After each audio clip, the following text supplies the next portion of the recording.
Olá, bom dia, boa tarde, boa noite. Eu não sei de que horas e de onde você está vendo essa aula exclusiva. Da outra vez foi legal que a gente teve gente de Portugal, da Angola, Moçambique, um monte de brasileiro que morava no Japão, na Austrália, também na Europa, né? Mas aqui vai ser uma série de 4 aulas, né, exclusivas, sendo que a última vai ser uma live. Então hoje, por exemplo, eu estou no nosso escritório de Santa Catarina, que fica em Itajaí, e eu quero gravar esse primeiro conteúdo e já disponibilizar online aqui para todo mundo ver. Vai ser uma semana corrida, uma semana de viagens, mas eu vou colocar vídeos no prazo que a gente prometeu aqui na semana da importação. E essa primeira aula, eu sei que todo mundo que está entrando em como importar, que quer começar a fazer negócios com a China, a base de tudo é entender a China. E isso pode parecer engraçado e estranho, né? Ou que eu não estou indo direto ao assunto. Só que quando você lida com um país que sim tem 5 mil anos de história, que pensa diferente da gente, que está do outro lado do mundo, é muito importante que você entenda um pouco dessas diferenças. E antes de a gente entender essas diferenças, eu acho que mais do que isso, a gente precisa entender isso daqui. Todo mundo fala, você já deve ter ouvido se você assistiu qualquer notícia, se você já fez faculdade de comércio exterior, pós, cursos, palestras, viu revistas, você ouviu que a China vai ser a maior economia do mundo. Mas por que exatamente isso? Quando eu faço essa pergunta para alguns empresários, até pessoas experientes, importadores, eu vejo respostas bem diferentes da que é a correta. Não existe uma resposta absoluta, ela não é um fator único, mas eu diria que a resposta que eu vou dar para vocês aqui nessa aula e esses insights que a gente vai ter vai mostrar o motivo real do porquê você tem sim que colocar a China nos seus planos e por que você tem que conhecer um pouco mais sobre o país. Seja conhecimento teórico, seja conhecimento da cultura, seja conhecimento de importação, seja até aprendendo o mandarim. Mas vamos direto ao ponto e vamos falar primeiro quem eu sou, né? Então, assim, muita gente já me conhecia através do YouTube, ou do Instagram, ou de algumas consultorias. Então, quem já me conhece, eu acho que algumas coisas podem ser novas aqui que eu vou falar, mas outras não. Então, eu vou falar um pouquinho aqui, coisa de 1 minuto, quem eu sou e por que eu acredito estar apto para falar para vocês de importação, né? Eu acho que o primeiro fator que me tornou um especialista em China é o fato de eu ter morado. Então, eu morei na China desde 2008 até o meio de 2019. Então, em 2019, eu voltei para o Brasil porque a empresa, a gente decidiu expandir para outros lados, né, para outros setores. Então, hoje eu não só trabalho em um mercado específico, são diferentes empresas que se complementam, outras não têm nada a ver uma com a outra. Hoje eu tenho diferentes empresas em diferentes negócios, mas eu precisava vir para cá para tocar isso pessoalmente. Foi muito bom, eu acredito que foi a melhor decisão. Se eu tivesse na China, a gente não conseguiria gravar esses cursos, por exemplo, aqui para você, porque a internet lá é muito complicada. Cada vídeo que a gente postava no YouTube era um sacrifício. Essas coisas são facilitadas. Aqui eu consigo atender pessoas, consigo receber telefonemas no mesmo fuso. Então acho que foi ótimo. Agora, morar na China é muito diferente de uma pessoa que foi para a China 2, 3 vezes. Então, acho que esse é o principal conceito que eu vou te dar conceitos nessas aulas reais e práticos, tá? Não é que eu achei ou que eu fui para a China. Aqui tem gente de todo o Brasil viajando, né? E eu também ando viajando bastante, visitando algumas empresas. E eu até brinquei que eu estava no Maranhão, era um lugar que eu não conhecia, e com uma semana que eu fiquei lá, não me faz um especialista no mercado maranhense, não me faz conhecer bem São Luís ou Imperatriz que eu passei. Eu tenho um conhecimento muito superficial. E olha que é o mesmo país, tem a mesma língua. Agora, quando você vai para a China e fica uma semana lá, que você mal entende o que eles falam, porque eles falam em outra língua, é um outro país, uma outra cultura, um outro tudo, não te faz. saber nada de China. Você faz ter um conhecimento básico de sobrevivência do que você aprendeu. E algumas pessoas aí que fazem cursos, que pregam, né, ser o especialista, são pessoas que foram para lá, só vão em épocas de feira, ficam lá 15 dias e voltam, e assim não faz com que essas pessoas realmente saibam é, de China e importação. Tá? De importação e desembaraço no Brasil, sim, claro, as pessoas podem ter trabalhado isso, mas pessoas que vendem conhecer a China sem ter morado lá todos esses anos, eu acho complicado. A gente já ajudou mais de 2.100 empresas a importar. Então, assim, isso a gente, eu não sei nem quantos, mas a gente leva pelo menos mais de 200 empresários, 200 a 300 pessoas por ano para a China. Então, se você só fazer a conta, tem muita gente que a gente levou para lá para conhecer as feiras. Eu falo sim mandarim, então quem fala para você que é fluente, você já desacredita nessa pessoa, tá? Isso eu costumo falar. Eu tive facilidade. Tem gente que não tem facilidade para aprender um instrumento, gente que tem facilidade em jogar bola, gente que tem facilidade. Eu tenho facilidade com línguas. Então eu aprendo outra língua mais fácil, tá? Eu tenho alguns métodos que eu mesmo crio. Eu sou meio autodidata, meio maluco a ponto de mergulhar e se dedicar por completo para aprender uma coisa nova, e eu tenho essa facilidade. Mesmo tendo essa facilidade, mesmo sendo maluco do autoconhecimento, lendo, disciplinado, todo dia um pouco, aprendendo caracteres, eu não digo que eu sou fluente. Eu tenho um teste, que é o HSK5, que me diz, né, que prova que eu sei mais de 5.000 caracteres. Só que só para você ter uma ideia, um chinês que sai da faculdade, ele sabe, em média, 9.000 caracteres. Tá? Então uma pessoa que sai da faculdade sabe 9.000, eu sei 5. É o dobro, né? É muito mais coisa. É realmente uma pessoa que sai da faculdade. O dobro é muito tempo. No alfabeto chinês são mais de 25.000 caracteres disponíveis. Então faz a conta. É difícil alguém falar que é fluente. É muita audácia alguém falar assim, é muita falta de humildade, e eu acho que está indo até para mais o lado da mentira e do exagero do que a realidade. Né? Eu não acredito que alguém, em pouco tempo morando lá, em 2, 3 anos, só se ficou só estudando. Então, se a pessoa ficou na China 3 anos como estudante, ela tem grandes chances de falar e se virar muito bem. Agora, foi para a China e falar que fala, mentira, desacredite. Então, já tem mais de 3,7 milhões de visualizações no YouTube. Você pode seguir a gente lá caso você não conheça, tem alguns conteúdos, que é o canal China Link Trading. Né? E eu sou proprietário de algumas empresas, tanto no Brasil, quanto na China, quanto em Hong Kong, em segmentos diferentes. Então tem importação, tem desembaraço, logística, transportadora, importadora, consultoria, tem de idiomas, tem de curso online e tem de outros segmentos não relacionados. Eu só coloquei aqui as que tem a ver com isso, com essa semana aqui, mas eu faço outros negócios também. E se você quiser, né, você pode sim nos seguir no Instagram, no @ChinaLinkTrading. Você pode até tirar uma foto e marcar o China Link Trading, até me marcar no Lincoln Fracari. Estou vendo aqui a aula ao vivo, até para eu ter o seu contato, para eu te mandar uma mensagem, interagir com você. Então posta lá uma foto que você está vendo o conteúdo agora, e você pode ir lá me seguir, pode seguir a empresa que tem sempre bastante conteúdo sobre isso, tá? Vamos falar um pouco dos dados básicos da China. Eu deixei isso aqui. Vamos começar. Antes de ir direto no porquê que ela vai se tornar a maior economia, é importante você saber isso. Muita gente fala que a capital da China é Xangai. Né? O pessoal fala, na verdade, fala assim, né? Xangai. Mas o certo é Shanghai. Tá? E não é. Xangai ou Shanghai, que é o certo como fala, basicamente dá para comparar com São Paulo. Né? Muitos estrangeiros, quando eu morei fora, você fala que é do Brasil, eles falam, eu sei, a capital é São Paulo, né? Ou a capital é Rio de Janeiro, mas a maioria falam que a capital é São Paulo.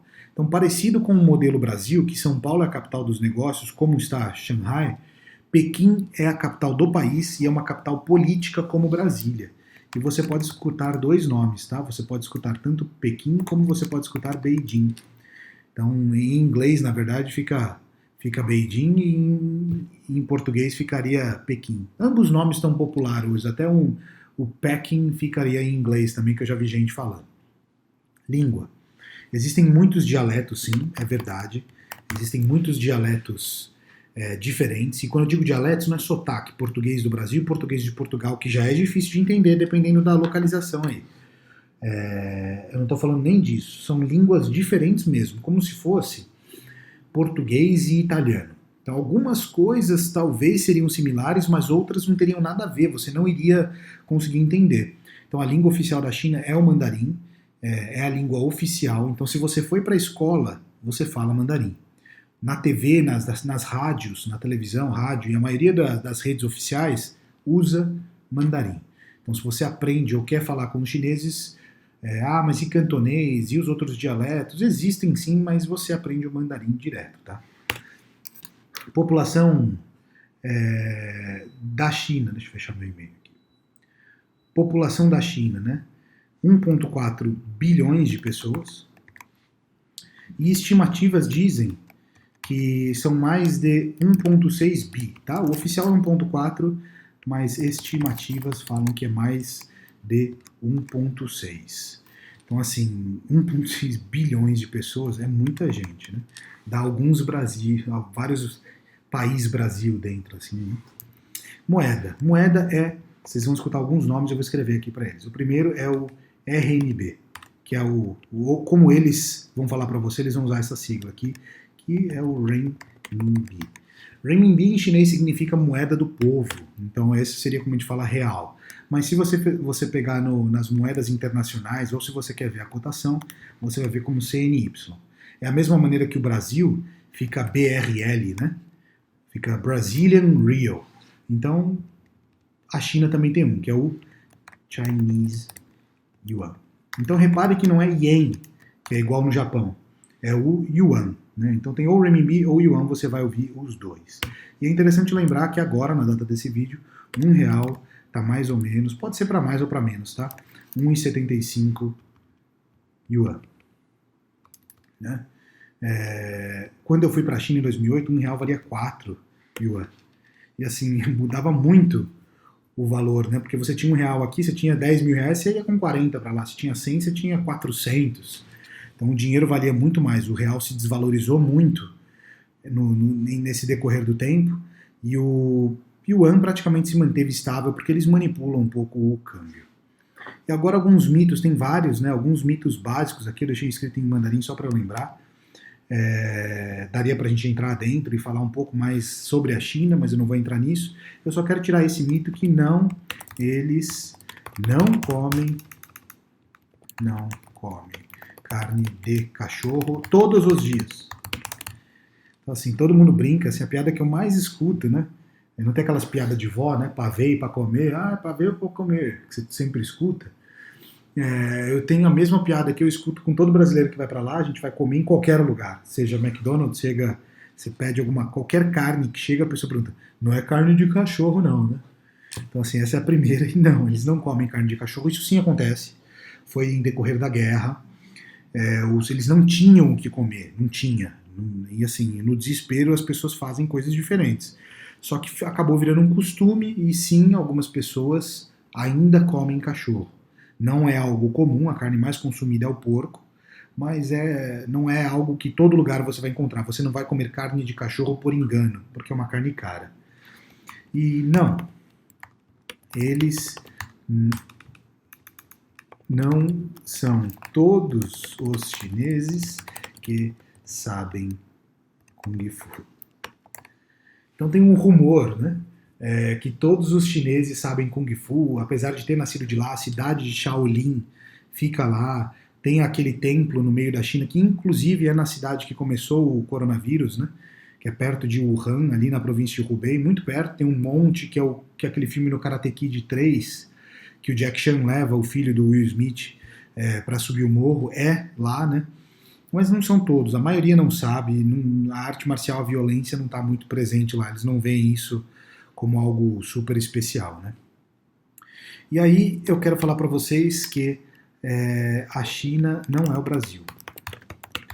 Eu acabei de falar isso até um pouco antes, mas lembre que você não está fazendo negócio com o Brasil, é diferente. Não use a experiência que você tem de comerciante, de mercador no Brasil e acha que você é o bonitão especialista na China.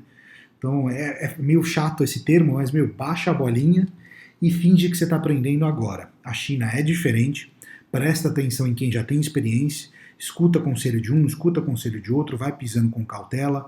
usa o suporte de quem entende para te guiar, né, pela mão, para você evitar erros amadores, erros que vão gerar perdas grandes às vezes para você. Isso poderia ter sido evitado, né? Então aqui eu falo para vocês que eu gosto muito de falar que cuidado com os no problem. Então isso aqui, o cuidado com os no problem é na verdade que os chineses, eu falo que quanto mais no problem o chinês falar, mais problema você pode ter. E aqui no Brasil, as pessoas falam, não, isso aí eu consigo fazer, isso é tranquilo, dá para fazer. Até tem algumas pessoas um pouco que prometem e não entregam, mas em geral se você fala que dá, dá. E na China é o contrário. Então quanto mais no problem você ouvir, mais esperto eu quero que você fique. Tá? E aqui eu falei isso antes para vocês, ir visitar uma vez a China não o torna especialista em China. Então isso acontece bastante de gente que vai lá uma ou duas vezes e dá conselhos super genéricos. E a China é muito grande, é maior que o Brasil. Não significa que esse exemplo aconteceu com você, que é uma regra de acontecer com todo mundo. Então se preocupa um pouco em falar, olha, isso aconteceu comigo, não sei se é normal, mas não é uma regra que aconteceu com você, o país todo é assim. Mas eu poderia explorar bastante isso, mas eu quero ir para o próximo tópico aqui. E é as respostas que eu escuto, o porquê que a China tem potencial para ser a maior economia do mundo. E a primeira coisa que eu escuto é porque ela cresce 10% todos os anos. Cresce 10% ao ano.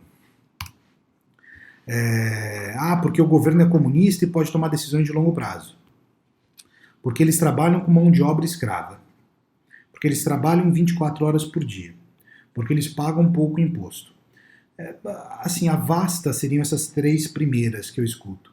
Eles vão ser porque eles crescem 10%, mas a pergunta é claro que a gente pode questionar a política econômica do porquê eles crescem 10% e porquê a gente não. A gente pode questionar se esses números são verdadeiros, já que não tem ninguém para auditar esses números, a não ser eles mesmos. Um governo comunista, um governo ditatorial realmente pode ter resultados maiores a longo prazo, porque não tem ninguém para questionar eles. Ao mesmo tempo você não tem liberdade de expressão. Na China, a gente vai ver um pouquinho mais para frente, mas não tem mão de obra escrava como as pessoas pintam. Eu diria que é parecido com o Brasil, como alguns casos que acontecem por aí, de exemplos pontuais, mas não é assim como pintam. Não, eles não trabalham 24 horas por dia.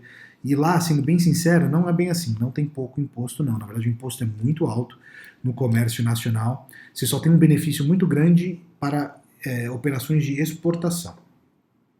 Bom, e se não é tudo isso, se não são esses motivos, ou esses motivos não são o que eu disse que é o principal, vamos falar o porquê a China realmente pode ser a economia do mundo. Né? Ela teoricamente já é, só falta o per capita passar, e aí falta muito porque eles têm muita gente. Mas o motivo é esse daqui. O motivo é justamente ter muita gente. E quando eu digo que o motivo é ter muita gente, é porque o que faz uma economia crescer é o consumo, né? É o que ele pode ser vários motivos, mas um país que consome, que compra, que gasta, que usa qualquer tipo de recurso e coisa, a economia cresce. É assim que é medida, né? Se você tem dinheiro, você gasta, viaja, compra roupa que ele está comprando matéria-prima, que ele produz, e assim vai. E lá tem muita gente para comprar, muita gente para consumir. Então a missão desse último presidente que entrou em 2013, que é o atual, que é o Xi Jinping, era aumentar a renda e a condição de vida do chinês. E ele conseguiu sim fazer isso. Ele conseguiu fazer com que a renda aumentasse e melhorou a qualidade de vida dos chineses, né? E isso, poxa, foi fantástico. Os chineses consomem mais. É por isso que a economia tem crescido mais ainda. Era uma economia voltada 100% para exportação, baixo custo, dólar, né, lá em cima, para o dólar poder comprar mais coisa, e aí você só foca na indústria e exporta. Agora a economia tem migrado para dar mais poder de compra para os consumidores chineses, que vão consumir mais e o país vai depender cada vez menos das exportações. Então esse é o motivo que eu queria falar para vocês. A China tem gente, quando todo mundo começar a ter mais dinheiro e comprar muito, é aí sim que eles vão se tornar uma economia ainda maior do que já é. E aí eu quero colocar alguns, para finalizar, eu quero colocar alguns exemplos do porquê que a China, com o número de pessoas, pode impactar. O primeiro deles é leite. A China não tem, os chineses não têm o costume de beber leite de manhã como a gente tem, né? Assim, eles têm tentado implementar pela qualidade dos nutricionais para as crianças, que é questionável, né? Mas muita gente fala isso, que leite é bom, que não é ruim, mas tem sim os seus valores nutritivos, né? E eles não consomem leite, mas se eles consumissem todo dia de manhã, não teria leite para todo mundo tomar. O leite seria um artigo de luxo. Não teria leite para você ir. Até teria, mas seria muito caro, porque não teria vaca suficiente para dar leite para todo mundo. Então pensa só o quanto um consumo pode manipular as demandas mundiais, né? Outro exemplo aqui é a madeira. Vamos direto na madeira, vamos no caixão.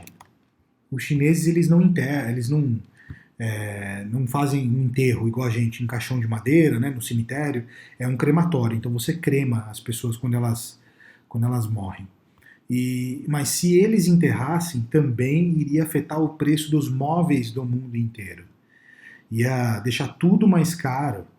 Né? Então, pensa só o quanto os chineses podem impactar se eles consumirem um produto. Agora vamos pegar aqui, eu deixei dois ícones iguais. Eu vou falar de dois exemplos diferentes aqui. Vamos ver se eu consigo achar um símbolozinho de garrafa. Achei. Tá. Isso aí, você vai ter uma cor diferente, não tem problema. Eu vou falar primeiro do coronavírus que está na moda, né? Mas só para vocês terem uma ideia, os chineses acabaram com o estoque de máscaras no Brasil. Não tem mais máscaras, né? Tá acabando. E eles não têm máscara suficiente nem na China, estão importando de todos os países. Além disso, eles são tão importantes para a economia que eles pararam até o suprimento de algumas peças que faltaram. Fábricas no Brasil estão parando. Então veja só o quão importante é o número de pessoas que podem desbalancear o estoque de compras de máscaras do mundo. Porque assim, o TNT vem de lá, que é a matéria-prima dessas máscaras, né? Então, mesmo que uma indústria brasileira fabrique isso aqui, ela teoricamente está comprando a matéria-prima da China. Então, isso é um problema, né? E o último exemplo que eu quero dar é o exemplo do vinho. O vinho comum que a gente toma da uva, né? Está entrando agora na China já há alguns anos, já faz alguns anos. Antes eles tomavam um drink que era um saquê de arroz, que não é o que a gente está acostumado a tomar nos restaurantes japoneses, ele chama baijiu. É uma bebida extremamente forte, que lembra cachaça, só que é feito do arroz. Eu acho ruim. Ela é forte, não é boa. O pessoal brinca que é pior que álcool Zulu. Mas só para vocês terem uma ideia, eles desbalancearam o preço dos vinhos no mundo. Porque como eles são novos consumidores de vinho, e na China, quem começou a tomar vinho, que era uma influência ocidental, eram os chineses com muito dinheiro. Então, o preço o número de demanda que começou a ter dos vinhos fora, né, de italianos, franceses, vinhos caros, aumentou. Então, esses produtores preferiam vender o vinho para a China do que para os outros países. Então, eles tiveram a capacidade até de modificar os preços dos vinhos no mundo. Então, aqui, amigos, estão a resposta do porquê a China tem potencial para ser a maior economia do mundo. O número de pessoas. Então, se eles quiserem consumir qualquer produto, eles podem, além de, se isso cair na moda dos chineses, né? Além de volumes absurdos de compra, eles podem desbalancear até a economia mundial ou mudar o ecossistema inteiro daquele produto, como esses exemplos que eu dei aqui. É isso, pessoal. Essa foi a primeira aula, espero que vocês tenham gostado, tenha dado alguns insights diferentes. Você pode, como eu falei, seguir a gente no Instagram, me seguir no Instagram, você pode tirar foto também e posta lá, coloca um arroba para mostrar que você estava aqui durante a aula. Até o próximo vídeo, então.